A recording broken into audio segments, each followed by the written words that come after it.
So when we're looking at, we don't need this anymore. I do, whatever. When we're looking at,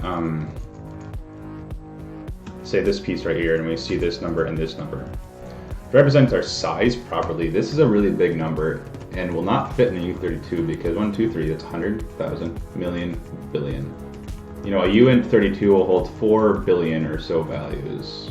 A uint64 holds quite a bit more than that, so we have to have a uint64 to hold this thing. But the uint64 takes only 8 bytes, and we're concerned about how many bytes it costs to build something. So here, I'm just going to use the word 8, or I could use an int. How about use an int? Boom. Same thing for both. Data length I'm sorry. Oh my goodness. I had that backwards. That's what the data length is. The type length is how many bytes of a hash's prefix we need to get it unique.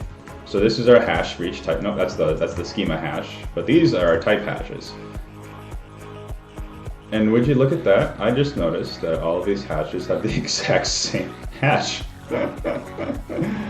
Oh, wow. Good work, me.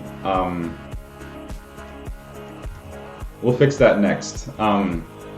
Again, mistakes. I make mistakes all of the time. If you ever feel bad that you're a beginner programmer and you make mistakes, please don't feel bad.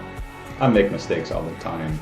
The worst mistake I ever made was I made a faulty build for a device, and I moved that device into production with that software, and we found out that there is a rather serious bug in the software about when there were 8,000 of these things on a shipping container halfway across the Pacific Ocean on the way to Japan.